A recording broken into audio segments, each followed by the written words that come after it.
Polymerisation एक बहुत ही important chemical process is. इसमें छोटे छोटे मॉलिक्यूल्स, जिन्हें मोनोमर्स कहते एसिन, मिलकर बड़े और कम्प्लेक्स मॉलिक्यूल्स बनाते एसिन, जिन्हें पॉलीमर्स कहते एसिन।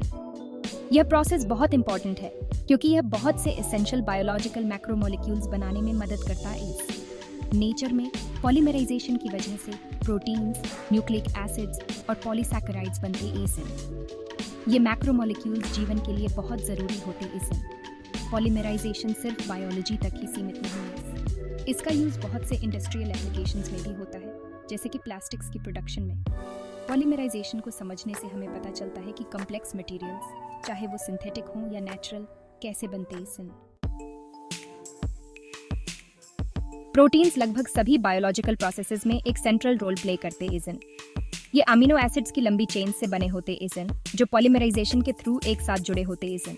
हर प्रोटीन में अमीनो एसिड्स का एक यूनिक सीक्वेंस होता है, जो उसका स्ट्रक्चर और फंक्शन डिटरमिन करता है। एंजाइम्स एक तरह के प्रोटीन होते एसिन जो बायोकेमिकल रिएक्शंस में कैटलिस्ट्स का काम करते एसिन।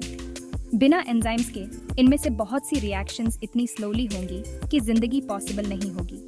For instance, enzymes digestion, energy production और डीएनए रेप्लिकेशन में इन्वॉल्व होते एसिन। प्रोटीन्स स्ट्रक्चरल रोल भी प्ले करते एसिन, जैसे कि कनेक्टिव टिश्यूज में कोलाजन और हेयर और नेल्स में केराटिन। इसके अलावा प्रोटीन्स मूवमेंट में भी इन्वॉल्व होते एसिन, जैसा कि मसल फाइबर्स में देखा जा सकता है, और डिफेंस में, जैसा कि इम्यून सिस्टम में एंटीबॉडीज।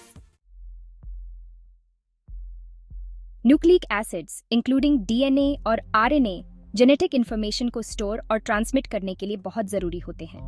डीएनए या डीऑक्सीरिबोन्यूक्लिक एसिड में एक ऑर्गेनिज्म को बनाने और मेंटेन करने के इंस्ट्रक्शंस होते हैं। आरएनए या रिबोन्यूक्लिक एसिड इन इंस्ट्रक्शंस को प्रोटीन्स में ट्रांसलेट करने में हेल्प करता है। डीएनए एक पॉलीमर है जो न्यूक्लियोटाइड्स से बना होता है। हर न्यूक्लियोटाइड में एक शुगर, एक फॉस्फेट ग्रुप और एक नाइट्रोजनस बेस होता है। इन बेसिस का सीक्वेंस जेनेटिक इंफॉर्मेशन को इनकोड करता है।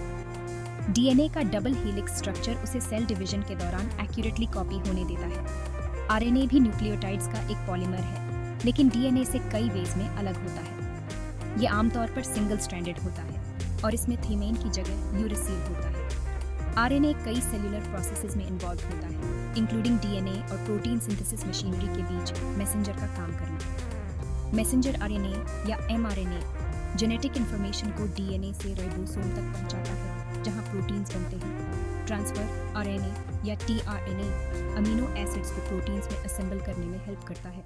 लिपिड्स एसेंशियल बायोलॉजिकल मॉलिक्यूल्स का एक और क्लास है। ये पॉलीमर्स नहीं हैं, लेकिन लाइफ के लिए बहुत जरूरी हैं। लिपिड्स में फैट्स, ऑयल्स और फॉस्फोलिपिड्स शामिल हैं। लिपिड्स का प्राइमरी फंक्शन सेल मेम्ब्रेन्स बनाना है। सेल मेम्ब्रेन एक लिपिड बिलेयर है जो सेल को प्रोटेक्ट करता है। लिपिड्स एनर्जी स्टोरेज के लिए भी इंपॉर्टेंट होते हैं। फैट्स कार्बोहाइड्रेट्स या प्रोटीन से 2 गुने से भी ज्यादा एनर्जी स्टोर करते हैं। लिपिड सिग्नलिंग मॉलिक्यूल्स का भी काम करते हैं। स्टेरॉइड हार्मोन्स जैसे एस्ट्रोजन और टेस्टोस्टेरोन लिपिड्स से बनते हैं। Section 5 RNA world hypothesis. RNA world hypothesis पृथ्वी पर जीवन की ओरिजिन के बारे में एक थ्योरी है। यह सजेस्ट करता है कि डीएनए और प्रोटीन्स के इवोल्यूशन से पहले जीवन की शुरुआत आरएनए मॉलिक्यूल्स से हुई थी। इस हाइपोथेसिस के अनुसार आरएनए जेनेटिक मटेरियल और बायोकेमिकल रिएक्शंस के लिए कैटलिस्ट दोनों का काम करता था। आरएनए वर्ल्ड हाइपोथेसिस का एक की point self replication is. RNA molecules proteins की जरूरत के बिना खुद को रेप्लिकेट कर सकते एसिन। ये प्रॉपर्टी अर्ली लाइफ फॉर्म्स के लिए रिप्रोड्यूस और इवॉल्व करने के लिए बहुत जरूरी रही होगी। एक और इम्पॉर्टेंट एस्पेक्ट कैटालिसिस इज। कुछ आरएनए मॉलिक्यूल्स, जिन्हें रिबोजाइम्स कहते एसिन, केमिकल रिएक्शंस को कैटेलाइज कर सकते एसिन। इसका मतलब है कि आरएनए ने जिंदगी के लिए जरूरी बायोकेमिकल प्रोसेसेस को फैसिलिटेट किया होगा। आरएनए भी डीएनए की तरह जेनेटिक इंफॉर्मेशन कैरी करता है। आरएनए में न्यूक्लियोटाइड्स का सीक्वेंस प्रोटीन्स बनाने के लिए इंस्ट्रक्शंस एनकोड कर सकता है। सेक्शन 6 आरएनए वर्ल्ड हाइपोथेसिस के लिए एविडेंस। आरएनए वर्ल्ड हाइपोथेसिस को सपोर्ट करने वाले बहुत से एविडेंस एसिन। एक एविडेंस रिबोजाइम्स की डिस्कवरी से मिलता है। रिबोजाइम्स एंजाइमेटिक एक्टिविटी वाले आरएनए मॉलिक्यूल्स एसिन, जो डेमोन्स्ट्रेट करते एसिन कि आरएनए एक कैटलिस्ट की तरह एक्ट कर सकता है। अर्ली अर्थ कंडीशंस को सिमुलेट करने वाले एक्सपेरिमेंट्स ने भी सपोर्ट प्रोवाइड किया है।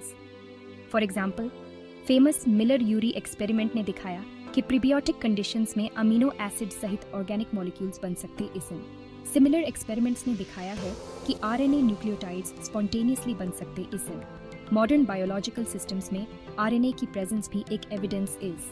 फॉर इंस्टेंस राइबोसोम्स जो सेल्युलर मशीन्स इसिन जो प्रोटीन्स को सिंथेसाइज करते इसिन।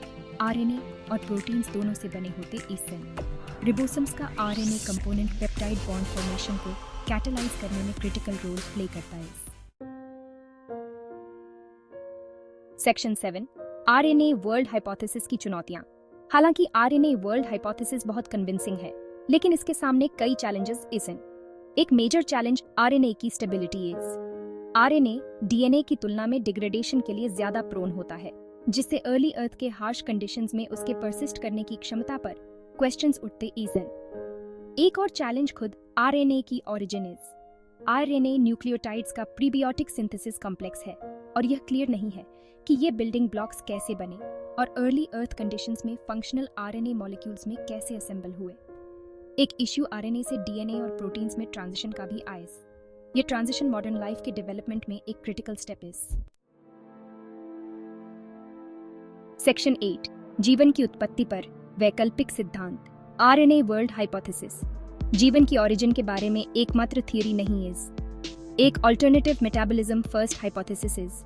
ये थ्योरी सजेस्ट करती है कि जीवन की शुरुआत सिंपल मेटाबॉलिक नेटवर्क से हुई, जो जेनेटिक मटेरियल के डेवलपमेंट से पहले खुद को प्रोड्यूस और सस्टेन कर सकते थे। एक और theory protein first hypothesis is. इस आइडिया के अनुसार प्रोटीन्स, जो आरएनए से ज्यादा वर्सेटाइल कैटलिस्ट्स इसिन, पहले बायोलॉजिकल मॉलिक्यूल्स थे। ये थ्योरी आर्ग्यू करती है कि प्रोटीन्स ने जेनेटिक मटेरियल इंक्लूडिंग आरएनए और डीएनए के फॉर्मेशन को फैसिलिटेट किया होगा। लिपिड वर्ल्ड हाइपोथेसिस भी है, जो प्रपोज करता है कि जीवन की शुरुआत लिपिड बेस्ड स्ट्रक्चर्स के फॉर्मेशन से हुई, जो कंपार्टमेंटलाइजेशन और मेटाबॉलिज्म में केपेबल थे। ये स्ट्रक्चर्स, जिन्हें प्रोटोसेल्स कहते, इसन कॉम्प्लेक्स मॉलिक्यूल्स के इवोल्यूशन के लिए एक स्टेबल एनवायरनमेंट प्रोवाइड कर सकते थे। ये अल्टरनेटिव थ्योरीज जीवन की ओरिजिन के लिए डाइवर्स पॉसिबिलिटीज को हाईलाइट करते इसन। सेक्शन 9 कंक्लूजन पॉलीमराइजेशन और आरएनए वर्ल्ड हाइपोथेसिस का महत्व।